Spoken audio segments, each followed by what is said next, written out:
Nancy Guthrie literally just vanished out of her home outside Tucson, Arizona. I'm going to focus in this episode on what I have learned about the ransom notes, and not only the new ransom notes that I told you about yesterday that came to TMZ, and there are actually two of them. There's one that came in the morning yesterday, and there was another one that came in the afternoon, and they are apparently from the same person. But I'm also going to go back and talk to you about some of the previous ransom notes from early on and why it seems Savannah Guthrie believes that two of those ransom notes from early on are in fact perhaps are real. But first, let me get to the latest on these TMZ ransom notes, and there are some new details that I learned today that I didn't know about yesterday when we first learned that these new ransom notes or alleged ransom notes came to TMZ. So TMZ says that they have gotten more than a half a dozen emails from this same person who sent these notes yesterday, emails in the past claiming to have information about Nancy Guthrie. The person claims to know who the kidnappers are, and something I want to point out is Harvey Levin, when he was talking about the notes, and he's obviously seen the notes for himself, he says that the person used kidnappers plural. So there's more than one kidnapper, according to whoever is writing these notes. They claim to know where Nancy Guthrie is. And Harvey Levin said that they had not gotten a note in a month from this person, but then again got two notes yesterday, one in the morning and one that came yesterday in the afternoon. That would, of course, be Los Angeles time. TMZ is based in LA. The note said that Nancy Guthrie is in Sonora, Mexico, and that she is not alive. Sonora, Mexico, of course, is the area right on the other side of the border from where... Before we begin, if you follow cases like this where every update matters and every detail carries weight, stay with us and let us know where you are watching from. We keep talking about this case because we understand how difficult it is for families and for people who are searching for answers. Staying informed is one way people stay connected, and sometimes even the smallest update can mean something more. This case has now reached a point where information is no longer coming from just one direction. It is no longer only about what investigators say or what has been officially confirmed. Now, something else has entered the story: messages, notes, claims sent directly to media outlets. And not just one message, but multiple. What makes this situation different is not just the existence of these notes, but the fact that they do not agree with each other. One of the notes contains a statement that immediately stands out, a statement that is direct, bold, and difficult to ignore. It says, "I know who the kidnappers are." No hesitation, no uncertainty. Just a claim that suggests the person behind the message has access to information that could change everything. But then there is another note, and this one says something completely different. It claims that Nancy was seen alive. Not just alive, but seen in a specific location. Sonora, Mexico, a place that introduces a completely new direction to the case, a new possibility, a new line of thinking. Now there are two notes, two different claims. Two completely different realities are being presented at the same time. And this is where the situation becomes difficult to understand. Because if one is true, the other may not be. And if both are false, then something else is happening entirely. Investigators are aware of these messages. Agencies like the FBI do not ignore information like this, even when it comes from unknown sources. Every message is looked at, every detail is examined. But there is a difference between receiving information and confirming it. One of the first things that stands out is where these notes were sent. They were not sent directly to law enforcement at the beginning. Instead, they were sent to media outlets. That decision alone raises questions. Why send this information to the media first?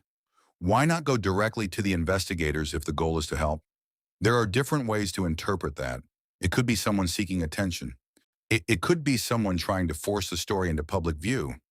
Or it could be someone who believes the media will act faster or differently. But without knowing who sent the messages, there is no way to be certain. Now focus again on the first note, the one that says, "I know who the kidnappers are." This type of statement creates immediate attention. It suggests knowledge. It suggests access. It suggests that the person behind it may know something others do not. But investigators do not rely on statements alone. They look for proof, details, specific information that can be verified. So the real question becomes, what else did that note include? Did it provide names? Did it include locations? Did it mention details that were never made public? Or was it simply a strong statement without anything to support it? Or because there is a difference between information and assumption. And in cases like this, that difference matters. Now consider the second note, the one that claims Nancy was seen alive in Sonora, Mexico. This message does something very different. It shifts the focus away from the kidnappers and places it on her condition. It introduces hope, but also uncertainty, because a claim of a sighting must be verified. Time, location, who saw her, what exactly was observed. Without those details, the claim remains a possibility, not a confirmed fact. And this is where the contradiction becomes clear. One message suggests knowledge of those responsible. The other suggests she may still be alive in another country. Neither can be fully trusted without evidence, and neither has been confirmed. So, us investigators are left with a situation they have seen before. Multiple claims, unknown sources, conflicting information, and a need to separate what is real from what is not. This process is not immediate. It takes time. Every detail in these messages must be compared to what investigators already know. They look at language. They look at patterns. They look at whether the message includes information that was never released to the public. Because if a message contains something only investigators know, it becomes more significant. But if it only repeats what is already public, it becomes less reliable. Now think about this from another perspective. If you were Savannah, her daughter, and you were seeing these messages, what would you believe? One note offers a possible answer. It says someone knows who is responsible. And the other offers a different kind of possibility. It suggests she may still be alive. Both carry emotional weight, but both also carry uncertainty, because neither has been confirmed. And this is the position families are often placed in, between hope and doubt, between information and uncertainty. And that is not a simple place to stand. This is why cases like this continue to hold attention, not just because of what is known, but because of what is not known. Because every new message creates a new question, and every question leads to another layer of uncertainty. Right now, these notes sit in that space. They are being examined, they are being considered, but they are not being accepted as fact, at least not yet. And that is important, because in investigations like this, nothing becomes real until it can be proven. Until then, everything remains a possibility, a claim, a question waiting for an answer. And at the center of all of this is one key issue. Who sent these notes? Because until that question is answered, every word in those messages remains uncertain. And that is where the case stands right now, between two notes, between two different versions of what might be true, and one question that continues to stay at the center of everything. Who said, "I know who the kidnappers are," and why? As these notes continue to circulate, the focus begins to shift from what is being said to how it is being said, and more importantly, who might be behind it. Because in investigations like this, the message is only one part of the equation. The behavior of the sender matters just as much. When someone claims, "I know who the kidnappers are," investigators do not react to the statement alone. They begin to study the structure of the message, the wording, the tone, the level of detail. Every part of it becomes something to examine, because people who truly have information tend to communicate differently from those who do not. They often include specific details without realizing how important those details are. They may reference things that were never made public. They may describe events in a way that aligns with known evidence. And sometimes they reveal more than they intend to. But when a message is built around a strong claim without those details, it raises a different kind of question. Is the person trying to inform, or are they trying to be noticed? That is one of the first things investigators consider. Now take a closer look at how these notes were delivered. Either they were sent to media outlets. That choice is not random. It creates visibility. It places the message in front of a wider audience. It introduces pressure, not just on investigators, but on the public conversation around the case. And that kind of exposure can serve different purposes. For someone with real information, it might be a way to ensure the message is taken seriously. For someone without real information, It might be a way to insert themselves into the story. And distinguishing between those two possibilities is not always simple. This is where patterns begin to matter. If multiple notes are sent over time, investigators begin to look for consistency. Does the language stay the same? Does the tone shift? Do the claims evolve? Because people tend to leave patterns behind, even when they are trying not to. Now consider the contradiction again. One note claims knowledge of the kidnappers. Another suggests Nancy was seen alive in Sonora, Mexico. These are not small differences. They represent two completely different directions, and that forces investigators to ask an important question. Are these notes coming from the same person, or are there multiple people sending messages? If it is one person, then the contradiction becomes even more significant. It suggests either confusion, deception, or a change in the story. If it is multiple people, then it introduces a different issue. Multiple unknown sources, each making claims that cannot be confirmed. Both situations create challenges. Now think about how investigators approach this step by step. They do not start by believing or dismissing the notes.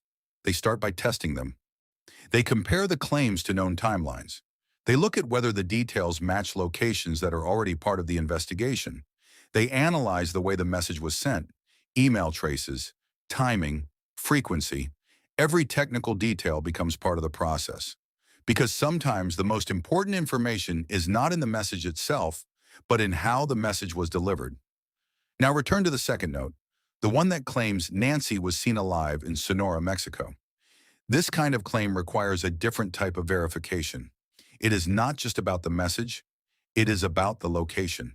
Investigators would look at travel possibilities, border crossings, surveillance, any record that could support or contradict the claim.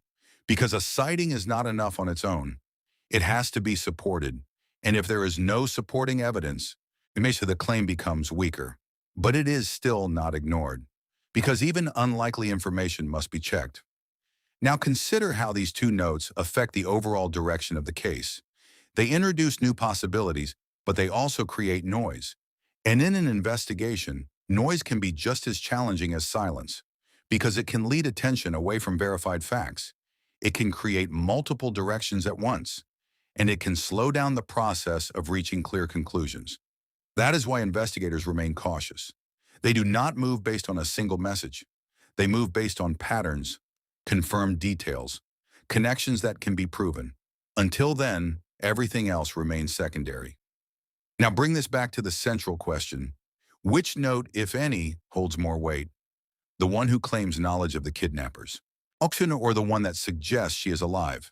To answer that, investigators would look at credibility, and credibility is built on consistency, evidence, verifiable details. Without those, a message remains just that, a message, not a conclusion. Now Hink again from a personal perspective.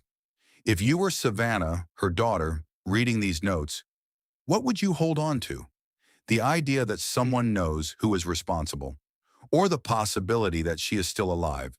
Both carry meaning, both carry emotion, but neither comes with certainty. And that uncertainty is what makes this situation so difficult, because it keeps the case in a space where answers feel close, but not confirmed. Now consider another angle. Why would someone send these notes at this point? Why now? Timing is rarely random. Messages like this often appear when attention around a case increases or shifts. They can media coverage, they can respond to new developments, or they can appear without any clear trigger at all. And when there is no clear trigger, that becomes part of the analysis as well, because understanding why a message was sent can sometimes reveal as much as the message itself. Now think about the phrase again, I know who the kidnappers are. It is a statement that demands attention, but it also creates responsibility. Because if that statement is true, then the person who wrote it holds information that could help resolve the case. And if it is not true, then it becomes something else entirely, something that investigators must filter out. Now place that next to the second claim. She was seen alive in Sonora, Mexico. And this is not just information, it is a direction, a location, a possibility that could shift the focus of the investigation beyond its current boundaries. But again, without confirmation, it remains uncertain. And that is where both notes meet. In uncertainty, they are being examined, they are being tested, but they are not yet being accepted as fact. And that is the position investigators must maintain. Because moving too quickly on unverified information can create new problems. It can lead to false leads, it can redirect resources, and it can delay the discovery of what is actually true. So the process continues, carefully, step by step. Each note is broken down, each claim is tested, each detail is compared. And until something can be confirmed, the case remains where it is, between two claims, between two possibilities. And one question that continues to remain at the center: who sent these messages? And what do they really know? Because until that is answered, every word in those notes remains open to interpretation. And that is where the case continues to stand, not resolved, not confirmed, but still moving forward, one detail at a time. At this stage, the case is no longer defined only by what is known. It is being shaped by what is being claimed, what is being questioned, and what is still waiting to be confirmed. The two notes have now become part of that landscape, not as facts, but as possibilities that investigators cannot ignore. And when a case reaches this point, the focus becomes even more precise, because it is no longer just about collecting information. It is about filtering it, separating what might matter from what might distract. And that process often determines how quickly the truth can be reached. The first note remains at the center of attention. I know who the kidnappers are. It is a statement that suggests access to something important. But investigators do not treat it as a solution. They treat it as a lead. And a lead must be tested before it becomes anything more. So the question becomes, what would make that statement credible? It would require detail, names, locations, information that aligns with what investigators already know but have not shared publicly. Because when a message includes something only investigators know, it changes how that message is viewed. It moves from possibility to something more serious. But if that level of detail is not present, then the statement remains incomplete. And investigators will continue to look at it with caution. Now return to the second note, the claim that Nancy was seen alive in Sonora, Mexico.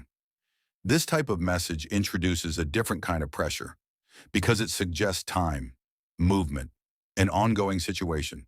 But for that claim to carry weight, it must be supported. There must be something that connects the message to reality, a confirmed sighting, a record, something that places her there. Without that, the claim remains unverified. And that is where both notes begin to converge.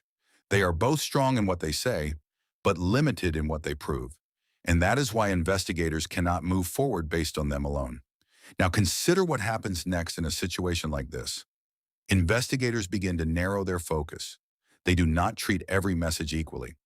They begin to look for indicators of credibility, consistency in communication, technical traces, connections to known information, and sometimes even small details can change how a message is viewed.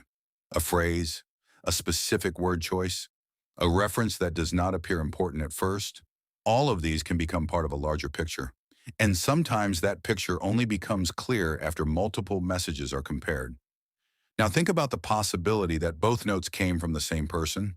If that is the case, then the contradiction becomes even more significant, because it would suggest that the same individual is presenting two different versions of reality. And that raises another question. Why? Is it confusion? Is it an attempt to mislead? Or is it something else entirely? On the other hand, if the notes came from different people, then the situation changes again. Now there are multiple unknown sources, each inserting information into the case, and that creates a different kind of challenge, because it increases the amount of information that must be tested, and it increases the risk of false leads. This is where experience becomes important. Investigators have seen situations like this before, cases where messages appear from unknown sources, cases where claims are made without confirmation, and over time, they develop methods to evaluate these situations. They rely on patterns, they rely on verification, and they rely on patience, because the truth does not always appear immediately. Now return to the emotional side of this case, because while investigators focus on process, families experience something very different.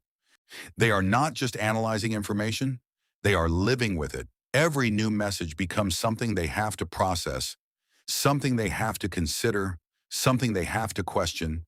And when those messages contradict each other, it becomes even more difficult because it places them between two possibilities, one that offers a form of answer and one that offers a form of hope, but neither comes with certainty. Now think again about Savannah. If you were in her position, how would you process these notes? Would you focus on the message that claims someone knows who is responsible? Or would you hold on to the possibility that she is still alive? There is no easy answer to that because both directions carry weight, both directions carry meaning, but both also carry uncertainty. And that uncertainty is what defines this moment in the case. Now consider how the public responds to situations like this. People begin to form opinions. They begin to choose which claim feels more believable. Some may focus on the first note, believing that someone with knowledge has come forward. Others may focus on the second, holding on to the possibility that she is still alive. And this division of belief becomes part of the larger conversation. But belief is not the same as proof. And that is the line investigators must maintain, because their role is not to believe, it is to confirm. And until something is confirmed, everything remains open.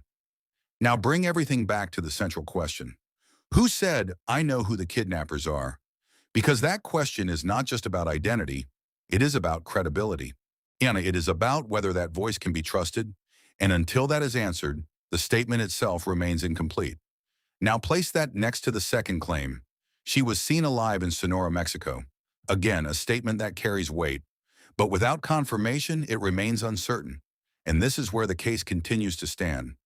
Between two claims, between two possibilities, neither confirmed, neither dismissed, both are under examination. And one question that continues to connect everything. Which one, if any, will investigators believe? Because belief in this context is not emotional, it is based on evidence, verification, consistency, and until those elements are present, the process does not move forward. So the investigation continues, quietly, carefully. Each detail is being examined, each claim is being tested, and each message is placed in context. Because in the end, the truth will not come from the strength of a statement, it will come from what can be proven. And until that moment arrives, the case remains open. Not just in the official sense, but in the way it exists in the minds of those following it. Still searching, still questioning, still waiting for something that moves beyond possibility and into certainty. If you have followed this case closely, you already understand how complex it has become. And if you're seeing these notes for the first time, then the question is now in front of you as well. Which of these claims do you think carries more weight, and why? Because in a case defined by uncertainty, every perspective becomes part of the conversation. Why? And every question brings us one step closer to understanding what is really happening.